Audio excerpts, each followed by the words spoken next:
الفاتحة على روح النبي صلى الله عليه وسلم.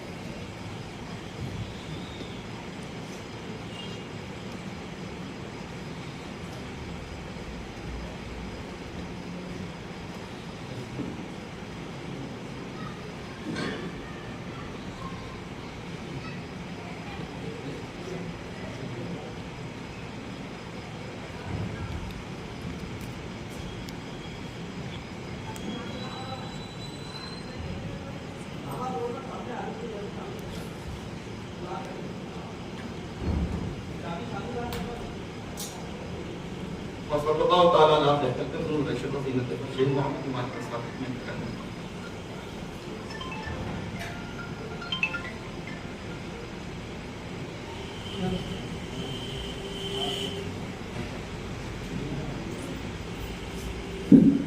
لك الحمد يا الله والصلاة والسلام عليك يا رسول الله. نحمده ونصلي ونسلم على حبيبه الكريم. أما بعد فأعوذ بالله من الشيطان الرجيم. بسم الله الرحمن الرحيم. وما آتاكم الرسول فخذوه وما نهاكم عنه فانتهوا.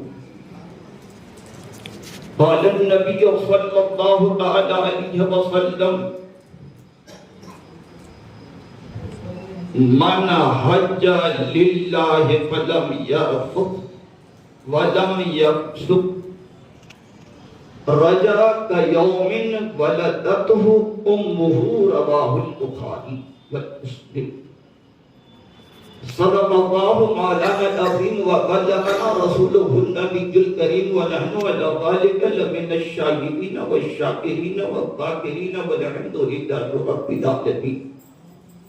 شمع رسالت کے پروانوں جگر گوشۂ آمنہ کے عاشقوں پاتہ توحید کے مدوالوں قرآن شریف کے فداکاروں غوث و خواجہ مختوم و رضا کے چاہنے والوں اور ماہ محرم الحرام کا احترام کرنے والوں اور شہیدان کربلا کی بارگاہ میں صبح و شام اور رات دن خراج عقیدت پیش کرنے والوں اور حجاج کرام اور زائرین اعظام کا استقبال کرنے والوں، آؤ سب سے پہلے رحمت عالم نور مجسم فخر آدم و بنی آدم مالک رقاب امم روحی فدا جناب محمد رسول اللہ صلی اللہ علیہ وسلم کی بارگاہ بے کس پناہ میں جھوم جھوم کر ہدیہ درود اور سلام پیش کریں. پڑھیے صلی اللہ علیہ نبی کے امی والی صلی اللہ علیہ وسلم صلاۃ و سلام علیک یا رسول اللہ. پڑھ کر درود پاک مقدر سجا لیا، پڑھ کر درود پاک مقدر سجا لیا، خلد بری میں جانے کا رستہ بنا لیا، خلد بری میں جانے کا رستہ بنا لیا. کافر نے پڑھ لیا تو تعجب کی بات کیا، کافر نے پڑھ لیا تو تعجب کی بات کیا. آقا نے تو کنکروں سے بھی کلمہ پڑھا لیا، آقا نے تو کنکروں سے بھی کلمہ پڑھا لیا. عزیزان ملت اسلامیہ، اس وقت ہم سب مدرسہ کلیمیہ کمالیہ پیران دھار میں موجود ہے، جس کے بانی و محتمم اور ناظم جو بطور عجز و انکساری یہ سب کچھ نہیں کہتے، صرف نگراں اور خادم کہتے ہیں. میری اس سے مراد محترم عالی جناب محمد شفیع صاحب نقش بندی، جو اس مدرسہ کے حقیقت میں بانی بھی ہیں، محتمم بھی ہیں اور نگراں بھی ہیں اور خادم بھی ہیں. یہ ان کی عجز و انکساری ہے.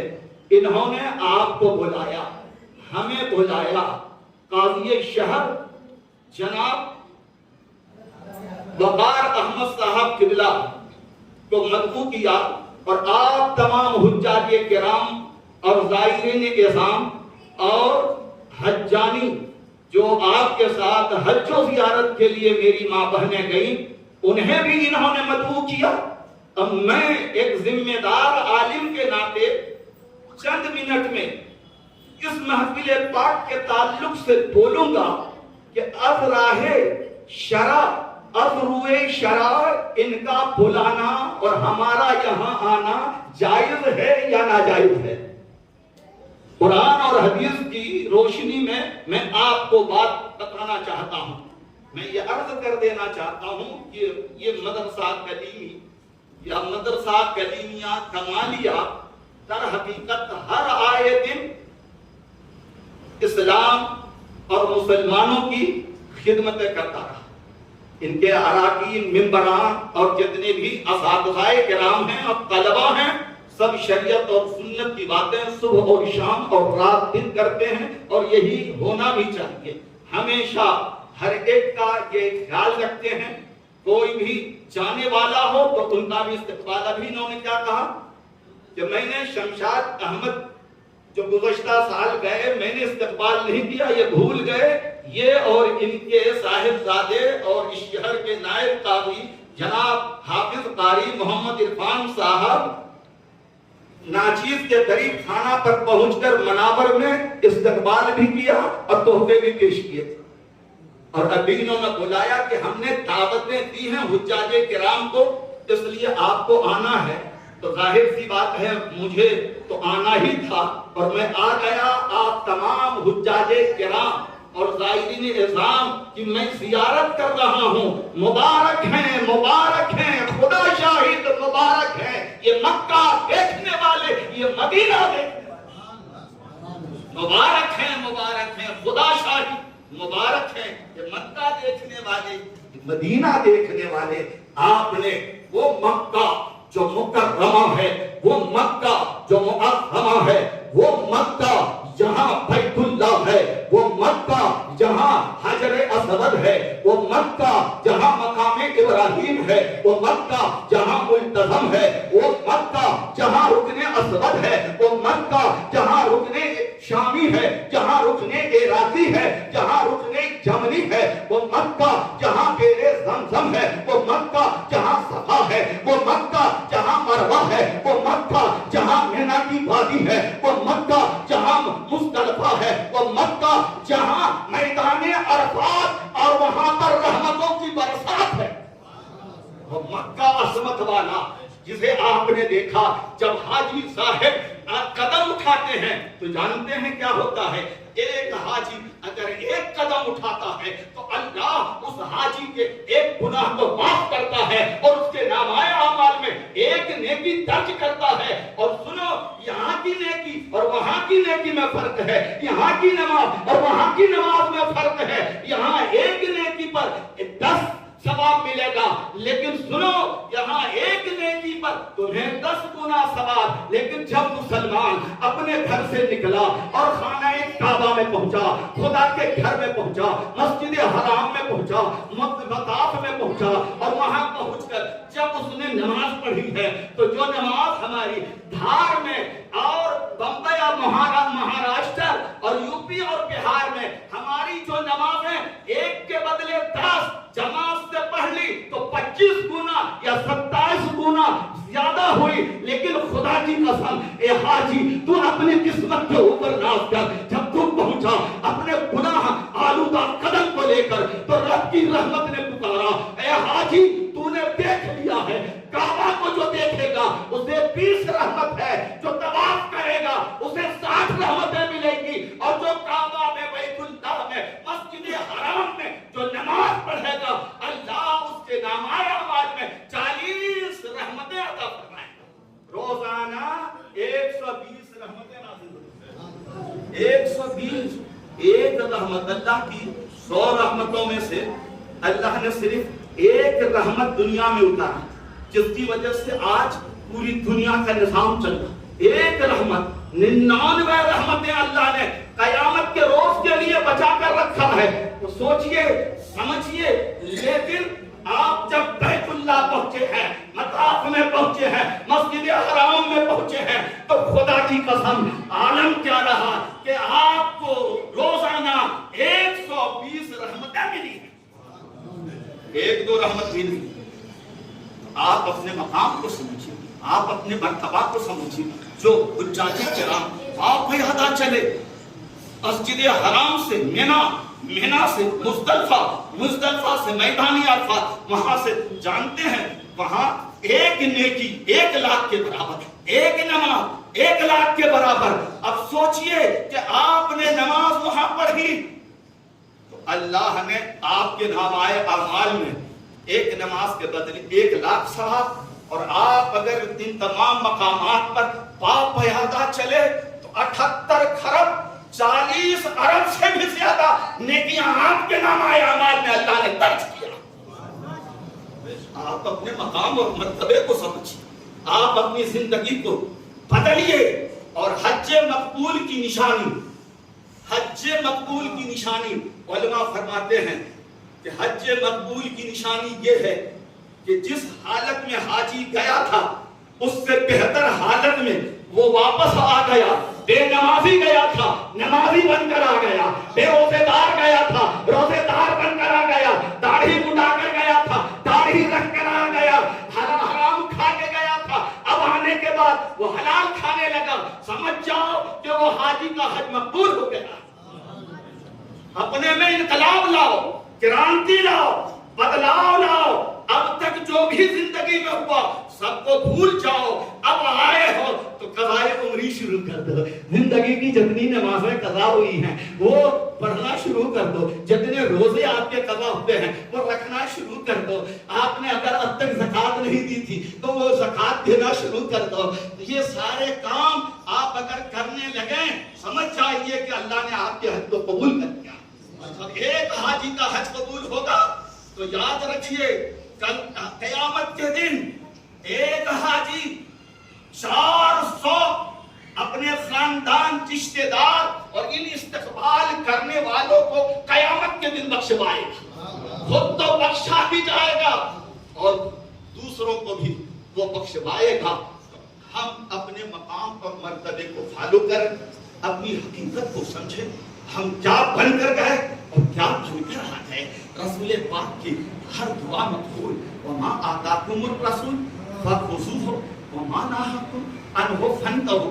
جو رسول دے، مولوی نہیں، مفتی نہیں، قاضی نہیں، دینے والا اگر مفتی اگر چورن دے رہا ہے، قاضی اگر چورن دے رہا ہے، اور محدث اگر چورن دے رہا ہے، عالم اگر چورن دے رہا ہے، مولانا اگر چورن دے رہا ہے تو اس چورن کو دیکھو کہ رسول نے دیا ہے کہ نہیں دیا. شریعت میں ہے یا نہیں، سنت میں ہے یا نہیں. یہ کہیں بدعت تو نہیں ہے، یہ خرافات تو نہیں ہے، یہ طبیعت تو نہیں ہے، یہ نفسانیت تو نہیں ہے. اللہ فرماتا ہے وما آتاکم الرسول، جو رسول عطا کرے، جو تمہیں رسول عطا کرے فخذوہ تو اسے لو. رسول نے ایمان دیا، ایمان لے لیا. رسول نے عرفان دیا، عرفان لے لیا. رسول نے قرآن دیا، قرآن لے لیا. رسول نے نماز دیا، نماز لے لیا. رسول نے روزہ دیا، روزہ لے لیا. زکات دیا، زکات لے لیا.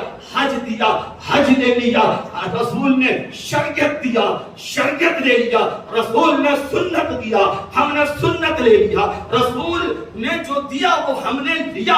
رسول نے سرکہ دیا، ہم سرکہ پینے لگے. رسول نے وما نہاکم عنہ فانتہوا. اور اللہ ارشاد فرماتا ہے جس چیز سے رسول روکے اس سے باز رہ جاؤ.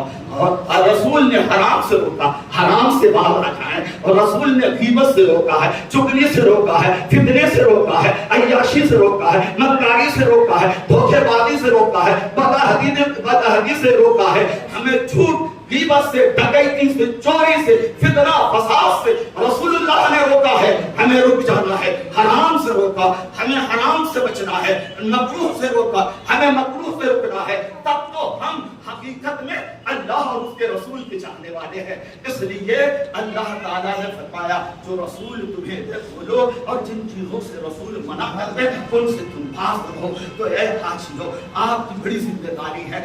آپ کا دیکھنا بھی ہمارے لیے عبادت ہے. آپ کی ہم آنکھیں دیکھ رہے ہیں خدا کی قسم، کیونکہ یہ آنکھیں کسی اور کو دیکھ کر نہیں آئی ہے، کسی منتری اور سنتری کے مکان کو دیکھ کر یہ آنکھیں نہیں آئی ہے. آپ کی مکان تو خدا کے گھر کو دیکھ کر آئی ہے. آپ کی نگاہیں روزہ رسول پر پڑی ہیں، آپ کی نگاہیں روزہ رسول پر. بتاؤ رسول اللہ کا روزہ جہاں ہے جہاں پر رسول پاک آرام کر رہے ہیں، یہ مت کہو من زارا قبری وجبت لہ شفاعتی، ہوتے کہاں خلیلوں میں نہ کعباؤں میں نہ لولاد والے صاحبی سب تیرے گھر کی ہیں. رسول نہیں ہوتے کچھ نہیں ہوتا. وہ جو نہ تھے تو کچھ نہ ہو، وہ جو نہ ہو تو کچھ نہ ہو. رسول نہ ہو تو کعبہ نہ ہو، رسول نہ ہو تو مینا نہ ہو، رسول نہ ہو تو میدان عرفات نہ ہو، رسول نہ ہو تو حجر اسود نہ ہو، رسول نہ ہو تو مقام ابراہیم نہ ہو. رسول ہے تو ایمان ہے، رسول ہے تو روزہ ہے، رسول ہے تو زکات ہے، رسول ہے تو حج ہے، رسول ہے تو زکات ہے. اس لیے نماز اچھی، روزہ اچھا، حج اچھا، زکات اچھی، مگر میں باوجود اس کے مسلمان ہو نہیں سکتا. میں جب تک کٹ مروں میں خواجہ بدھا کی عزت پر خدا شاہد ہے کامل میرا ایمان ہو نہیں سکتا. ایمان کی کمی ہے، سجدے کی آج کمی نہیں ہے، نماز کی آج کمی نہیں ہے. ہر طرف نماز، ہر طرف سجدے، لیکن خدا کی قسم وہ سجدہ جو سجدہ صدیقی ہے وہ لذت نہیں ہے، جو سجدہ فاروقی وہ لذت نہیں ہے، جو سجدہ عثمانی وہ لذت نہیں ہے، جو سجدہ علوی وہ لذت نہیں ہے. وہ روح، وہ کیف، وہ سرور آج ہمارے سجدوں میں نہیں ہے. کل ایک خواجہ کریم نواز آئے تھے اللہ کی محبت لے کر، رسول کی سنت لے کر. خدا کی قسم ایک خواجہ آئے اور 90 لاکھ کی زبانوں پر کلمہ جاری ہو گیا. اور آج ہم 90 لاکھ ہو کر کے اور ہم مارے جا رہے ہیں، ذلیل ہو رہے ہیں، رسوا ہو رہے ہیں. کیوں؟ اس لیے کہ جو ایسا ایمان ہمارے دلوں میں ہونا تھا وہ ایمان آج ہمارے دلوں میں رہا. اس لیے ایمان ہے تو اللہ کی جانب سے ہماری حفاظت ہے. اب میں نے آپ سے کہا مختصر سی بات میں یاد کر دوں قرآن پاک